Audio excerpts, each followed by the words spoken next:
Olá, seja muito bem-vindo à nossa segunda aula e nós vamos falar hoje sobre o medo de dirigir no trânsito, em cidades grandes e em rodovias, ok? Mas antes eu quero te fazer uma promessa nessa aula. Eu quero te dizer que essa aula vai te encorajar, vai te motivar a tomar as ações necessárias para você conseguir dirigir com confiança e segurança para onde você desejar, tá ok? É uma aula muito prática em que você vai aprender na prática coisas reais para você que vão te ajudar a dirigir, tá bom? Bom, eu quero começar dizendo o seguinte, que você não vai começar a dirigir no trânsito, tá? Esse é um grande erro e até comentei isso na aula passada também, dos erros que algumas pessoas cometem de achar que você tem que dar aquele tratamento de choque para que a pessoa consiga dirigir. Eu já ouvi muita gente dizer assim, não, vou te jogar na rodovia que aí você perde o medo de uma vez.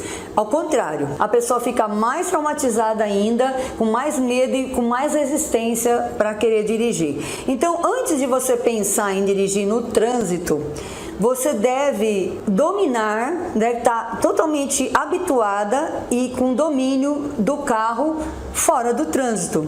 Ou seja, você vai começar pela noção básica, pelo básico das aulas. Então, você precisa primeiro estar confortável dirigindo em lugares com menos trânsito. Então, estar confortável dirigindo sem trânsito é a base para você ir para o trânsito, tá? Então, você tem que conhecer bem o carro, você tem que fazer aquele treinamento de embreagem. O básico do carro, o básico do básico é conhecer os pedais, saber dominar os pedais, depois o volante, depois as marchas. E eu falo sempre o seguinte, que se você dominar a embreagem, você domina o carro, tá? É básico, porque a embreagem você vai usar o tempo inteiro. Você vai usar em ladeira, subindo, você vai usar em parada, na saída, no freio, na freada. Você vai usar em todo o tempo, trocando marcha.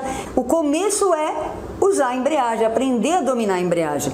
E eu vou ensinar para vocês uma coisa que eu ensino particularmente para minhas alunas, tá? Que é justamente como você vai treinar a embreagem. É muito simples, tá?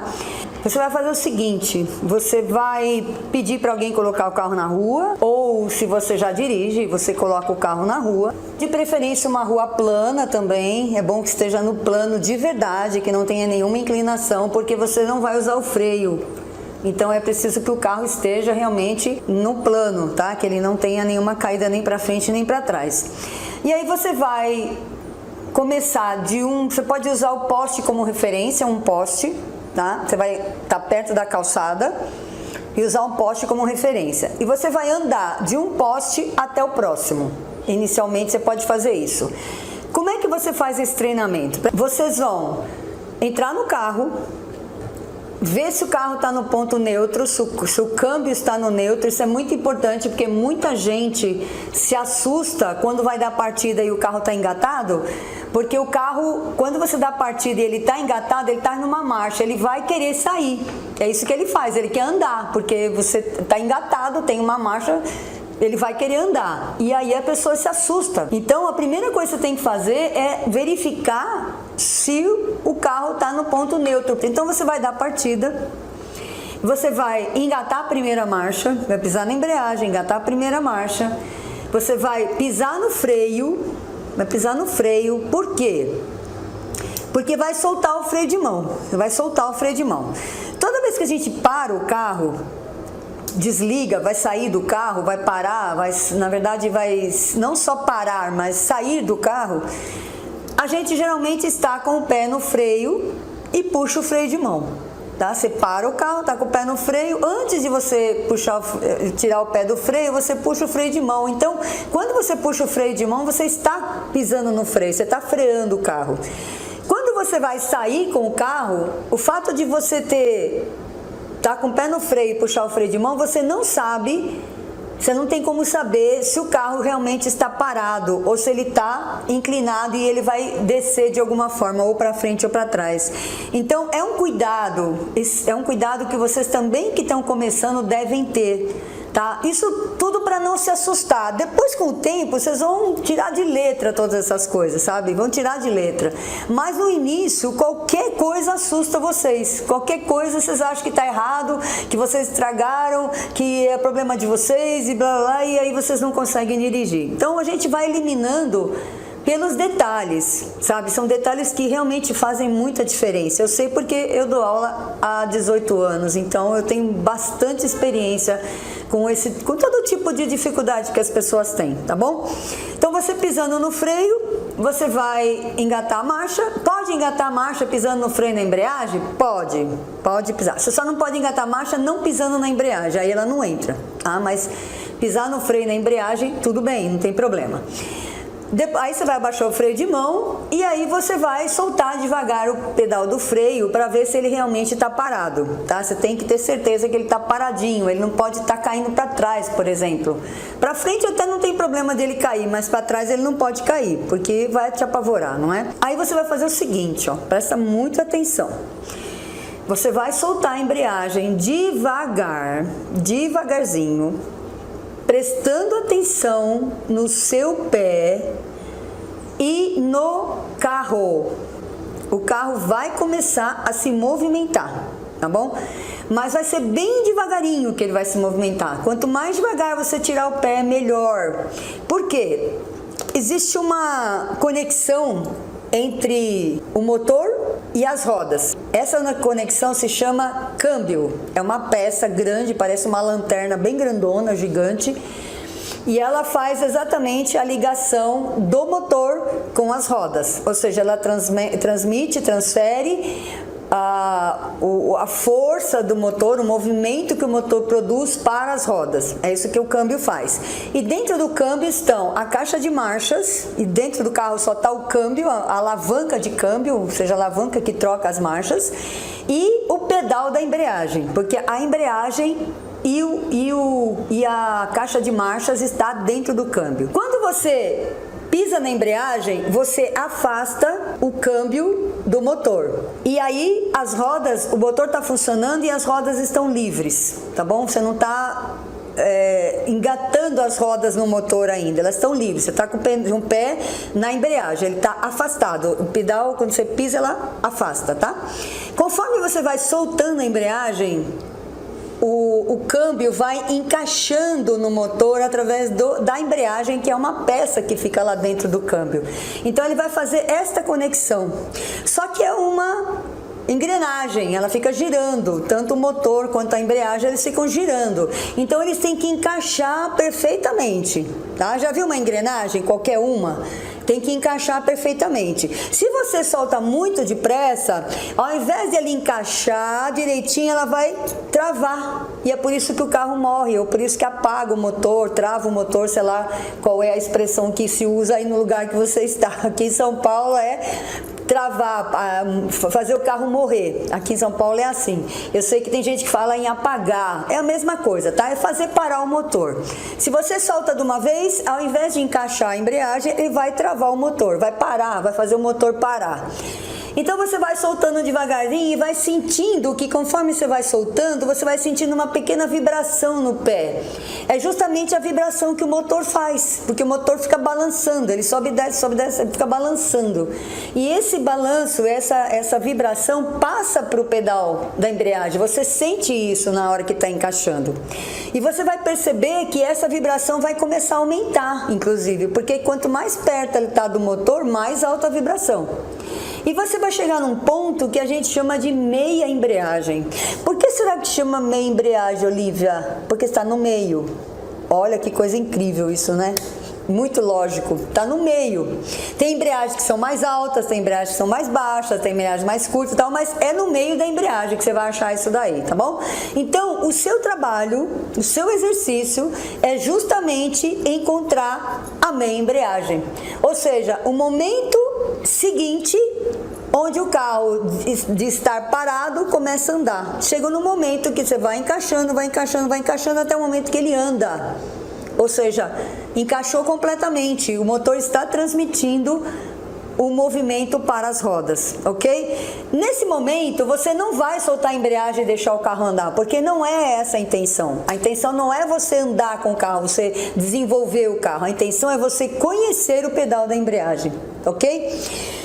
O que você vai fazer em seguida? Você vai pisar de volta na embreagem até o final, E aí você vai fazer esse exercício de soltar e apertar muitas vezes. Você vai até um poste, daí você volta de ré. Muita gente não sabe fazer ré, tem medo de fazer ré, mas desse jeito, soltando e apertando, fica muito fácil de fazer a ré também. Você só tem que tomar cuidado com o volante, deixar ele retinho para ele não ir para a calçada ou para o meio da rua, tá? Você tem que deixar o volante reto, mas a ré basicamente é o mesmo processo da embreagem, certo? Então você vai fazer isso durante um bom tempo, uns 15 minutos, vai e volta, vai e volta, vai e volta. Você vai percebendo com isso que você vai se sentindo no domínio do carro. Você vai perceber, por exemplo, que se você solta um pouco mais, o carro anda um pouco mais e ele demora mais para parar. Porque a gente não vai usar o freio para parar, não nesse exercício. Claro que em qualquer outro momento, na rua, na garagem, em qualquer outro momento você vai usar, mas nesse exercício você não precisa, porque justamente você vai aprender a tirar essa força do carro. Quando ele para, que você pisa na embreagem, ele para não porque a embreagem para o carro, mas porque ele já não tem mais força para andar, porque a hora que ele estava saindo, você já tirou a marcha dele, você já tirou a possibilidade de ele andar. Esse exercício, ele é milagroso, ele é sensacional, por dois motivos.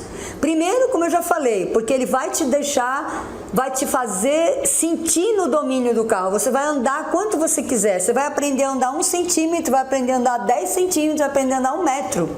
E você vai usar esse exercício em muitas situações, em praticamente tudo na sua vida de motorista. E naqueles congestionamentos, quando você anda e para, quando você vai fazer uma manobra dentro da garagem, quando você vai sair com o carro, toda hora que você vai sair com o carro, são várias situações que você usa isso. E o segundo benefício gigante, vocês nem têm ideia de como é grande esse benefício, é que você vai ficar tão tranquila, porque você está focada naquilo que você está fazendo. E aí vai te dar aquela paz, aquela tranquilidade que você precisa para aprender a fazer corretamente a embreagem, aprender a usar corretamente a embreagem. Você realmente vai sair transformada dessa técnica. É uma coisa que eu faço há anos e todas as vezes causa o mesmo efeito, o mesmo resultado. É sensacional. Então, eu aconselho você a fazer, ok? E aí, depois que você dominar a embreagem, você vai para andar, você vai começar a andar perto da sua casa, você vai começar a dar volta no quarteirão, e aí você vai se habituando com o carro, você vai dominando o carro, você aprende a trocar marcha corretamente. E uma coisa que eu falo para vocês fazerem também, para minhas alunas fazerem, é colocar metas, fazer um planejamento de aula, sabe? Um planejamento de treinamento, para que você consiga qualificar ou ver a sua evolução. Se você não põe meta nenhuma, você pode ficar andando em volta aí 1 mês e não progredir. Você tem que progredir na direção, você tem que sempre colocar uma meta maior para que você consiga ir mais adiante, para você alcançar os objetivos que você quer, que é andar na cidade, andar à noite, andar na rodovia, certo? Tudo isso são etapas. E ninguém consegue executar todas as etapas, fazer tudo de uma vez. Em nenhum aspecto da vida humana isso acontece. Inclusive, nesse book, 15 práticas para conseguir dirigir agora, eu fiz um vídeo no início dizendo justamente que nós, seres humanos, não somos como as jiboias, que a jiboia, no livro Pequeno Príncipe, ele engole um elefante inteiro de vez, né? A jiboia faz isso. E nós, seres humanos, não somos assim. A gente tem que quebrar em partes as coisas. Nós, seres humanos, entendemos as partes. A gente faz uma coisa de cada vez. Depois que você domina o carro, em cada etapa que você se propõe, por exemplo, primeira etapa eu vou aprender a dominar a embreagem. Depois eu vou aprender a dominar a troca de marcha, aí eu vou começar a andar na minha rua, no meu bairro, e depois, sei lá, de um mês, uma semana, 15 dias, não sei, depende do seu treinamento, você vai estender para 2 quadras e vai aumentando, sabe? Vai se sentindo segura na direção. O carro é uma máquina e ele só executa os comandos que você dá. Ele não faz nada sozinho, não tem como o carro sair sozinho, ele não anda. Se você deixar um carro parado, ele vai apodrecer parado. Ele não tem autonomia, ele não tem vida própria. E você precisa sentir que é você que está no comando, entendeu? Então, depois que você estiver bastante habituada com o carro, quando você vai para o trânsito, o que vai acontecer? A parte de dirigir o carro, desse comando, desse controle do carro, ela vai se tornar automática. Você não vai precisar ficar no trânsito a cada momento pensando no que você precisa fazer. Porque o nosso cérebro, ele tem a capacidade e inclusive a função de tornar as coisas mais fáceis, mais práticas, mais automatizadas. Ele faz o seguinte, por exemplo, quando nós começamos a andar, depois de um tempo, a gente aprendeu a andar e a gente nunca mais esquece de andar. Andar de bicicleta é a mesma coisa. Tem gente que fala assim, Olivia, acho que eu esqueci tudo da direção. Não, você não esqueceu. Só está numa pastinha guardada lá no seu cérebro, no cantinho, porque você não está usando. Então você não precisa ficar lembrando daquilo, mas a partir do momento que você tem aquela pastinha lá e você chama essa pastinha, você vai lá buscar, ela tá lá. Então quando você dirige, treina, por exemplo, durante um mês, basicamente você aprendeu a dirigir o carro, você treinar mesmo, tá? Treinar todo dia.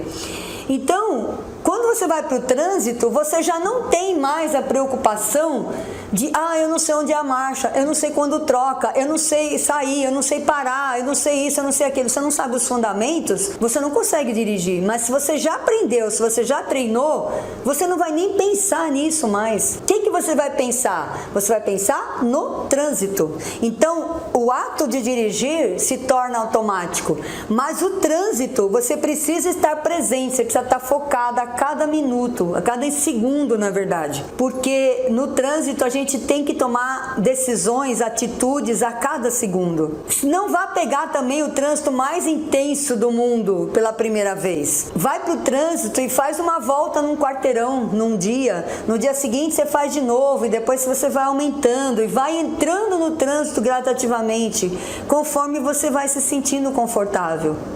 Conforme você vai se sentindo segura, vai dar um medinho na primeira volta, na segunda, na primeira ida no trânsito, sempre vai dar um medinho. É o medo do novo que eu falei, mas você vai enfrentar. É isso que precisa fazer, você tem que enfrentar, você tem que fazer o treinamento correto, mas você tem que tomar ação, tem que tomar atitude, você tem que ir lá enfrentar, senão ele não vai passar.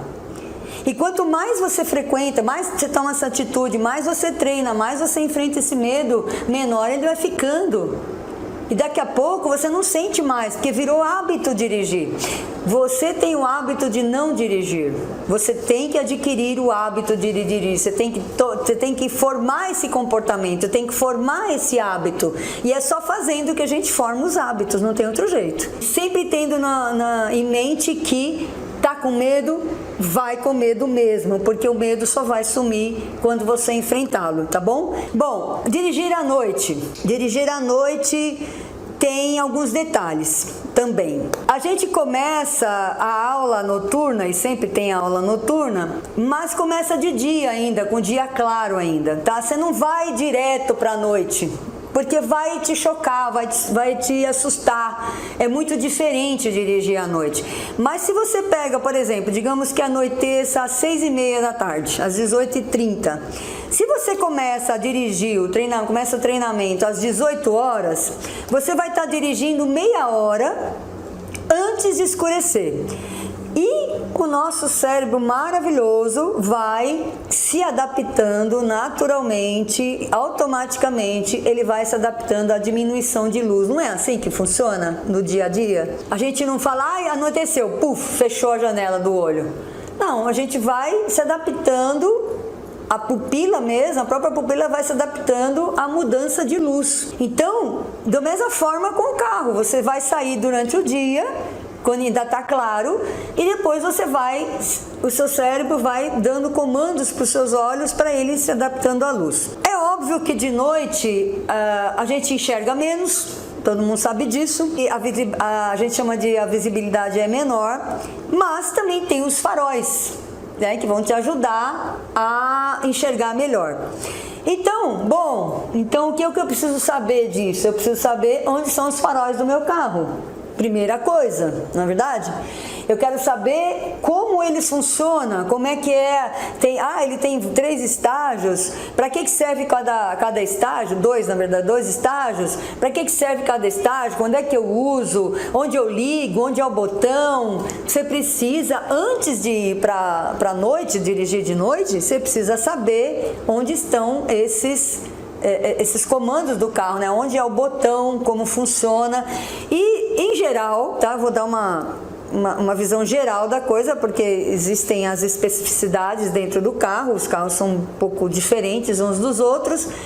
E no caso do farol, pode ser que o seu seja na alavanca de seta, como pode ser que ele seja do lado, em algum outro botão. Então, como eu disse, são 2 estágios, tá? O primeiro estágio, você virando a primeira vez, você vai ter as luzes de posição. Ela não é propriamente ainda o farol, é uma luz, ela acende a lanterna na frente, acende o painel dentro do carro, acende a luzinha da placa também, e também acendem 2 luzes que são muito importantes à noite, muito importantes, não só de noite, quando tá neblina, chuva também, são luzes muito importantes, são aquelas luzes vermelhas que a gente chama de luz de posição. Ok? A luz de posição é exatamente isso, é para posicionar o seu carro, para o carro de trás saber onde você está e você saber onde o carro da frente está. Ok? Então, quando você gira a primeira vez, você vai encontrar essa primeira luz que não ilumina, na verdade não é um farol, são luzes que iluminam o carro. Quando você gira a segunda vez, aí sim é o farol. E o farol tem dois estágios, 2 regulagens, que é o farol baixo e o farol alto. Eu vou começar pelo farol alto, que ele é o mais fácil de definir. Quando se usa o farol alto? Quase nunca.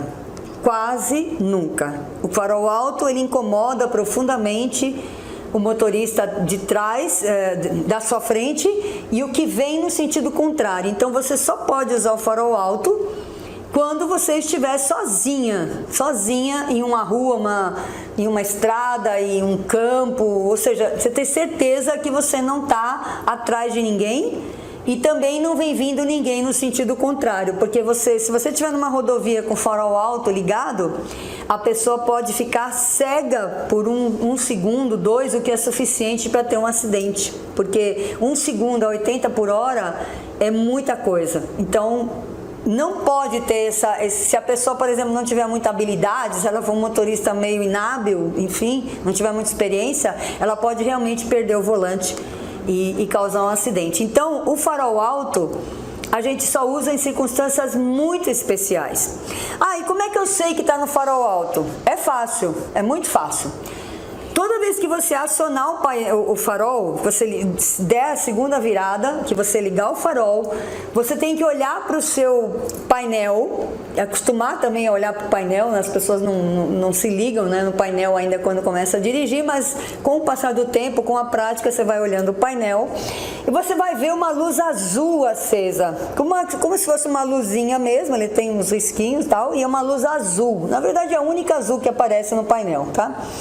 Se essa luz azul estiver ligada, é sinal de que o farol alto está ligado. Então você precisa desligar esse farol. E esse farol alto se desliga na chave de seta. Tá? Tudo isso você tem que testar, tudo isso tem que perguntar para alguém, porque eu não consigo falar de cada carro aqui, de cada situação, impossível, tá? A gente tem que dar uma ideia geral. Então você tem que perguntar para alguém aonde liga e desliga o farol alto, mas você sabe que ele está no farol alto e que ele não pode estar. Bom, então sobrou o farol baixo agora. Quando se usa o farol baixo? Sempre. Inclusive nas rodovias agora é lei que se use até durante o dia, porque o que acontece? mesmo estando de dia, a luz do farol, ela é vista a uma distância muito grande. Então, quem vem no sentido contrário, por exemplo, principalmente se for uma rodovia com uma pista só, mão dupla, uma pista só, a pessoa consegue enxergar o farol com uma distância muito grande. E isso ajuda bastante. O pedestre, por exemplo, quando ele vai atravessar a rua, ele enxerga esse farol com distância, entendeu? Então, é importante que ele esteja aceso.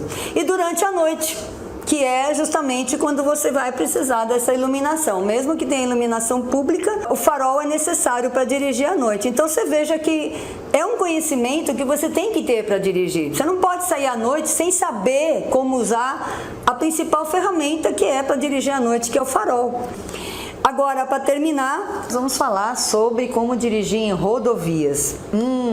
Esse assunto é doído, não é, para muita gente. A maioria das pessoas tem muita resistência com relação à rodovia. Por quê?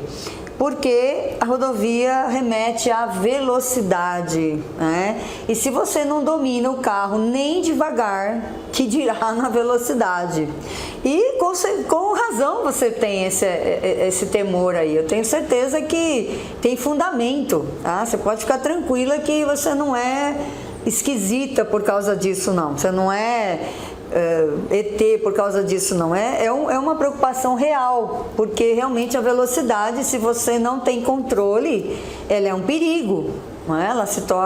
O carro se torna uma arma na mão de quem não sabe usar com responsabilidade. E é isso que vocês têm bastante, a responsabilidade com a vida, porque muitas de vocês são mães, são avós, e a gente tem uma grande responsabilidade. Quando a gente tem filhos, a gente pensa muito mais nos filhos do que na gente.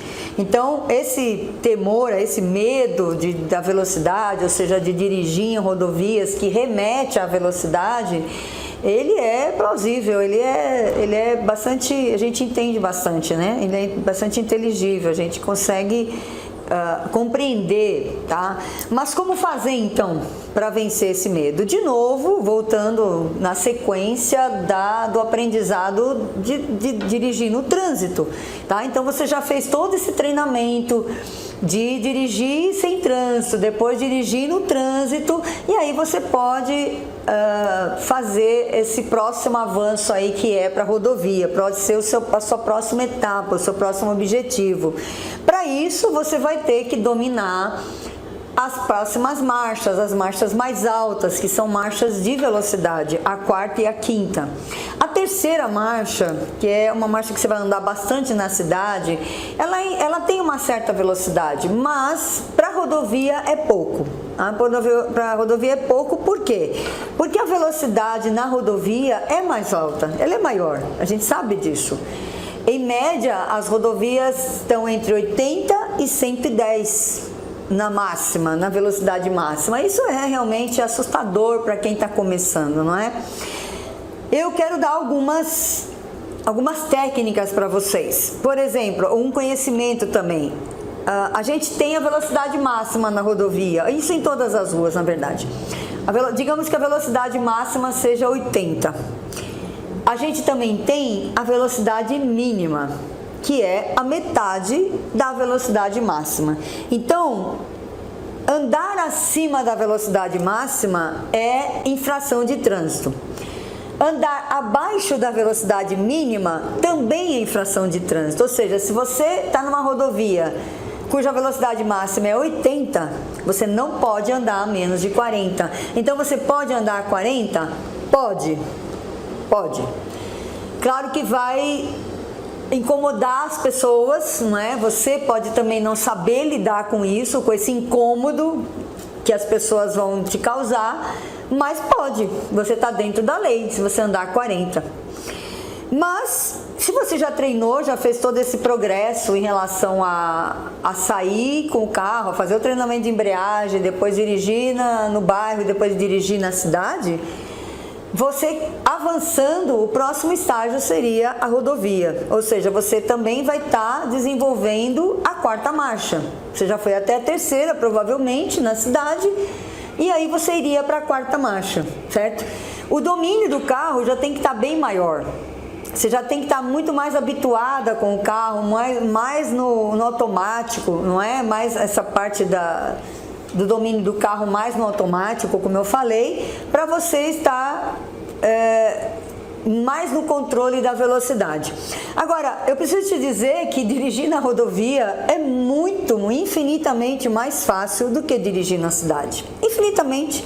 Porque a partir do momento que você engatou a sua quarta marcha e você vai em frente, na rodovia, quilômetros e quilômetros, você vai dirigir sem fazer mais nada. A menos que tenha, claro, se ela passe por dentro de cidades, também elas têm os quebra-molas ou as lombadas, como a gente chama aqui em São Paulo, que aí você vai reduzir a velocidade, depois você vai ter que retomar e fazer a troca de marchas de novo. Mas fora isso, em geral, você vai simplesmente acelerar o carro, não é?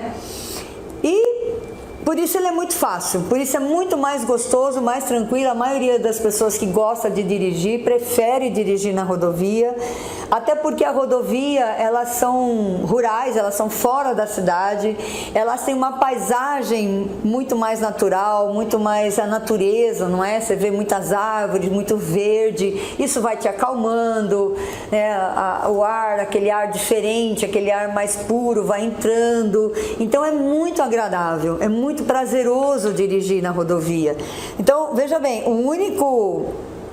a única dificuldade seria você se adaptar com a velocidade, tá? Porque dirigir em si não tem o que fazer na rodovia, você vai só acelerar, olhar para frente e acelerar, você não precisa nem ficar se preocupando com quem vem atrás de você. E existem dois tipos de rodovia: a rodovia que tem a pista dupla, ou tripla, quádrupla, eu sempre falo assim, mais do que uma faixa, e a rodovia de faixa única, que é a de mão dupla, que em geral não tem nem separação. Aliás, não tem separação, porque tem que fazer a ultrapassagem, não é nem em geral, realmente não tem separação, não tem aquele canteiro central que as outras têm, porque tem que se fazer a ultrapassagem pela contramão. No início você não vai fazer ultrapassagem, não vai. Você vai andar na sua mão direita ali, você vai andar no seu passo.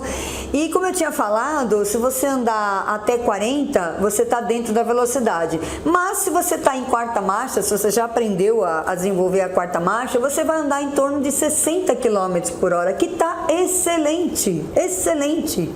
Não precisa ser mais do que isso, pode acreditar. Ah, mas vão me xingar, vão dizer que eu vou andar devagar, vão passar por cima então. Quem estiver achando que você está devagar, vai simplesmente te ultrapassar, certo? E você não tem que fazer nada a respeito disso. O problema é da pessoa, não é seu. O problema não é seu. Se você estiver andando a 60 por hora, você está dentro da lei, você está dentro da velocidade permitida e você não tem nada a ver com quem quer andar mais rápido. Quem quiser andar mais rápido, ande mais rápido. Simplesmente te ultrapasse e vai embora, ok? Ah, vamos chamar de lerda e tartaruga para dirigir fogão. Deixa chamar, a pessoa vai embora. Você nunca mais vai ver essa pessoa na sua vida, não vai te tirar pedaço, não vai acontecer nada com você, certo? Então, deixa embora, fica na sua. Se for uma rodovia de faixa dupla, nossa, melhor ainda, porque aí você realmente não tem que se preocupar com nada, porque a pessoa já vai ter a faixa da esquerda lá, você anda na sua faixa da direita, ela vai ter a faixa da esquerda para ela te ultrapassar e ir embora, certo? Você não tem nada que se preocupar com quem está atrás de você, você só tem que se preocupar com quem está na frente, só quem está na frente, ok? Na ultrapassagem, agora prestando atenção na ultrapassagem, porque na faixa dupla aí você vai ter a condição de ultrapassar, é a técnica mais importante que eu vou te ensinar a respeito de rodovia, ok? Presta atenção então, presta atenção e anota, sempre anotando. Você vai fazer o seguinte, por exemplo, você está atrás de um caminhão, por exemplo. E por que não é bom ficar atrás de caminhão? Não é porque eles andam devagar, não. É porque você não tem visão do que está na sua frente. E dirigir sem visão da frente é muito ruim, além de ser perigoso, não é? Então você vai precisar sair de trás do caminhão. O que você vai fazer em primeiro lugar? Você vai dar seta, você vai sinalizar, tá? Você vai sinalizar para a esquerda, dizendo que você vai para a faixa da esquerda. Você vai olhar no retrovisor de fora, no retrovisor da esquerda. Por quê? Se você olhar no retrovisor de dentro, que é o que a maioria faz, você vai enxergar só o carro que está atrás de você. Você não vai enxergar o carro que vem vindo na outra faixa. E é com esse carro que vem vindo na outra faixa que você tem que se preocupar. Na verdade, você olha assim para o retrovisor de dentro para saber se o carro de trás não saiu junto com você, né? Ele não pode, se ele saiu já e você viu que ele saiu, você tem que esperar, você não pode sair junto com ele. Nem com o de trás e nem com o da frente. Você sempre tem que sair sozinha para ultrapassar. E aí você dá seta, você olha no espelho, viu que ninguém saiu, olhou para ver se na faixa da esquerda para onde você vai também está livre, ok? E você só vai passar para lá quando você tiver certeza que você pode ir, você não vai na dúvida, porque dúvida não pode existir no trânsito. Tá? Você tem que ir com convicção, com certeza que dá para ir. Uma técnica que eu costumo ensinar para as minhas alunas nesse caso é assim: você olha no seu retrovisor qual é o primeiro carro da fila que vem vindo lá atrás, ok? Vamos dizer que é um carro branco. Ah, beleza, é um carro branco. O carro branco passou por você. Se você conseguir enxergar que o carro de trás desse branco ele está longe de você, precisa ter esse espaço, tá? Se ele estiver muito próximo, você vai ter que esperar ter mais espaço. Mas em geral os carros estão bem mais afastados porque você precisa manter esse afastamento. Eu vou falar também daqui a pouco sobre isso. Tem que ter um afastamento por causa da velocidade. Então você viu qual é o primeiro carro? Por exemplo, é o carro branco. Atrás do carro branco você está vendo um carro azul. Tá? Se o carro branco passar e você ainda continuar vendo o carro azul, se ele estiver mais longe, você tem que sair imediatamente após o carro branco passar. Imediatamente. O carro branco passou, você já joga o seu carro para a esquerda, ok? O que vai acontecer? O carro de trás, ele está vendo a seta, ele está vendo que você está dando a seta, e ele consegue diminuir o suficiente para você conseguir entrar e ele conseguir continuar, e ele prosseguir a viagem dele, né? O caminho dele, certo? Se por acaso o carro de trás do branco, o azul, estiver muito próximo e você vê que ele já está junto com ele, você vai esperar esse carro passar também. Mas assim que terminou de passar, você entra atrás dele de novo. Então você tem que ver se tem um espaço para você poder entrar e assim que o primeiro carro da fila passar, você entra ali. Depois que você entrar, você já vai dar seta para a direita em seguida. Por quê? Porque eu vou quebrar um paradigma, um mito muito forte que existe entre 99% dos motoristas, que a faixa da esquerda é para quem corre. Isso não está escrito em lugar nenhum do Código de Trânsito Brasileiro. O Código de Trânsito Brasileiro diz o seguinte, que a faixa da esquerda ela é preferencialmente para ultrapassagem. Preferencialmente. Então ela deve estar livre sempre que algum carro quiser ultrapassar. Então o que significa isso? Significa que você vai ultrapassar e vai voltar para a sua faixa da direita. Na verdade, a faixa da direita é a nossa faixa de tráfego. Ela é a nossa faixa para trafegar, não é a esquerda.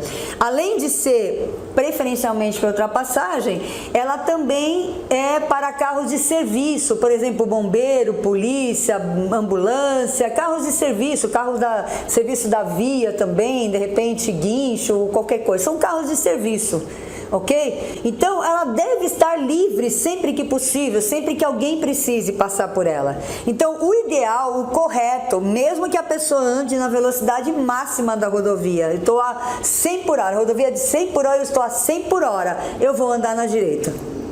Tá? E se eu achar que o carro da frente está muito lento, então eu ultrapasso esse carro pela esquerda e volto para minha faixa da direita em seguida. A nossa faixa é sempre a faixa da direita. É um mito, é uma mentira que a faixa da esquerda é para quem corre.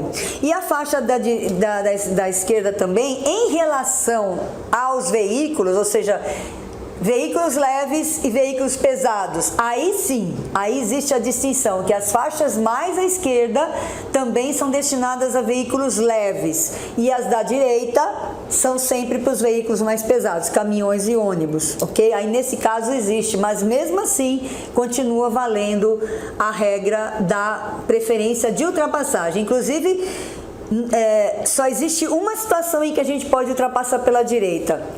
Em todas as outras, a ultrapassagem é sempre feita pela esquerda, por isso a esquerda tem que ficar livre, ok? Agora, você passou para a esquerda, certo? O que você vai fazer? Aqui hora vem o ponto mais importante. Você vai olhar para o veículo da frente que você está ultrapassando, e geralmente é um caminhão. Você vai olhar para a roda da frente desse veículo, seja caminhão, seja carro, não importa. Você vai olhar para a roda da frente. Aqui o caminhão é mais complicado, tem que ter mais atenção, porque ele é maior, ele vai demorar mais tempo para sair e com certeza tem mais risco, não é? Mas em qualquer veículo isso serve também. Mas vamos falar do caminhão, que é o que as pessoas têm mais medo. Você vai olhar para a roda da frente do caminhão e você vai ficar um segundo pelo menos, que como eu falei, a 60, 80 por hora é muito tempo, não é? Muito tempo mesmo, pode acontecer muita coisa em um segundo. E você vai olhar, se ele continuar reto, se ele não fizer menção, se ele não virar nem um pouquinho o volante, você não perceber que ele quer sair dali, que ele vai também vir para a esquerda, você então pode avançar, tá? Se ele continuar durante um segundo, 2, continuar reto, e você, inclusive da sua posição, você vai conseguir enxergar na frente desse caminhão. Se ele não tiver ninguém na frente dele, não tem por que ele sair, não é verdade? Só se ele tiver que ultrapassar um outro caminhão, aí ele vai sair. Mas você está olhando isso, você está olhando se tem um veículo na frente dele e está olhando também se ele está virando a roda, porque ele vira a roda muitas vezes antes de dar sinal. Se ele dá, né, certo? Às vezes nem dá.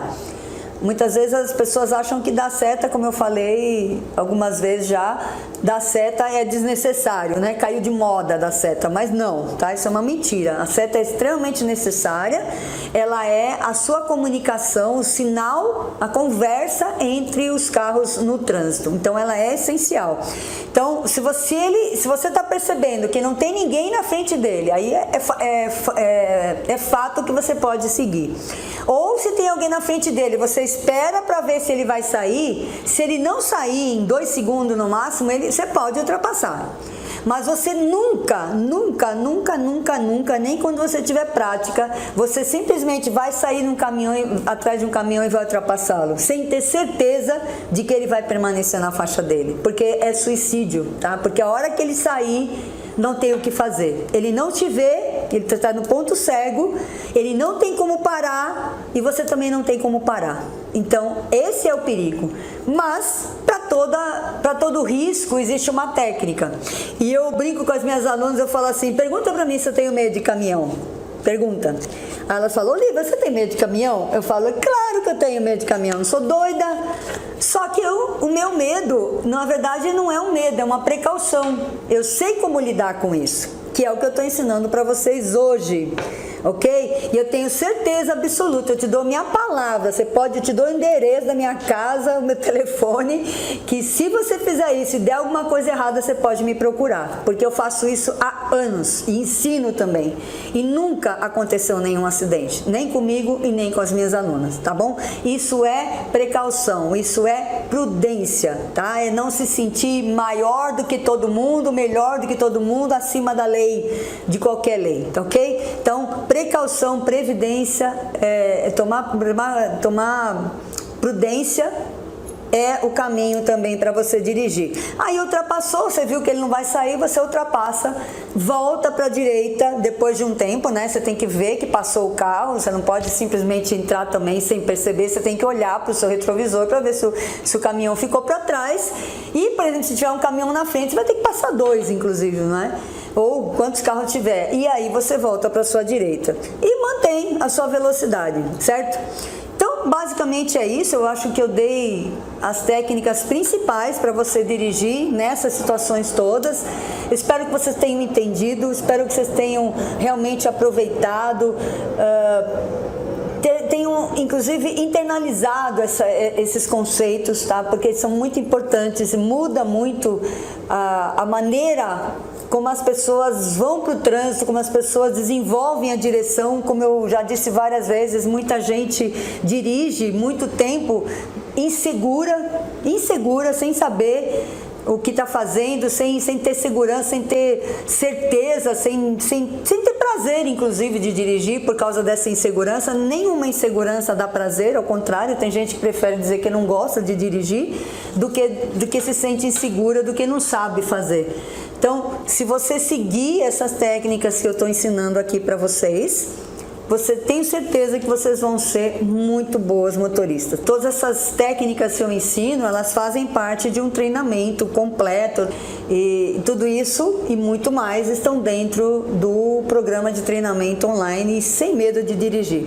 E mais pra frente eu vou falar mais sobre isso para vocês, eu vou dar mais detalhes para vocês. Agora, convidar vocês mais uma vez para comentar essa nossa aula, dizer o que vocês aprenderam, o que mudou para vocês. Eu realmente entreguei um conhecimento prático que talvez seja até um pouco mais pesado de ouvir, mas eu acredito que se você tinha alguma dessas dificuldades, vai te ajudar bastante, como eu disse no início, te encorajar, te ajudar bastante a olhar a direção e ir para a direção com um olhar bem mais tranquilo, muito mais possível. Não é possível fazer, não é uma coisa do outro mundo, não é? Então, por favor, comente aí, a gente vai adorar saber qual a visão de vocês, qual os comentários, vamos ler os comentários de vocês, tá bom? Então, te lembrando mais uma vez, se você não fez ainda, é muito importante que você se inscreva no canal. Sabe um quadrinho vermelho que está escrito assim, inscrever-se? Então você clica naquele quadradinho ali e aí em seguida aparece um sininho que está escrito assim, todas, algumas, as notificações. Você clica em todas. Então você sempre vai receber a notificação dos novos vídeos do canal, tá? E a gente vai sempre estar publicando coisas muito importantes para você, para te ajudar a dirigir da maneira que você sonha, com independência, com prática, com segurança, com alegria, tá? Sempre vai ter conteúdos assim nesse nível para te ajudar, tá bom? Então se inscreve no canal, ativa o sininho, que a gente chama sininho das notificações, ou seja, para você ser avisada quando tiver vídeo novo, e compartilha esse vídeo. Por que a gente pede para compartilhar? Porque existe uma estatística dentro do YouTube que diz o seguinte, que quanto mais as pessoas curtem o canal, curtem o vídeo, curte o vídeo, por favor, vai lá no like, no gostei, eu acho que agora é gostei, acho que mudou esses dias, curte lá, clica lá no gostei. Quanto mais as pessoas clicam no gostei, quanto mais inscritos tiver e quanto mais compartilhamentos esse vídeo tiver, mais o YouTube vai entender que é um assunto importante e ele vai espalhar para as outras pessoas. O próprio YouTube vai espalhar. E se você está recebendo essa informação, que você acha que é importante, que você está feliz por estar aqui, por estar recebendo, você não pode ter esse sentimento egoísta de guardar só para você, tá? Se você fizer isso, mesmo que você não conheça a outra pessoa que vai estar recebendo, você vai estar ajudando muitas, centenas, talvez milhares de pessoas, porque esse vídeo se espalha, o próprio YouTube espalha, ele apresenta esse vídeo para as pessoas que estão buscando conteúdo a respeito do medo de dirigir. Então, agora realmente eu vou me despedir do meu coração para o seu coração. Eu desejo que esse sonho se realize.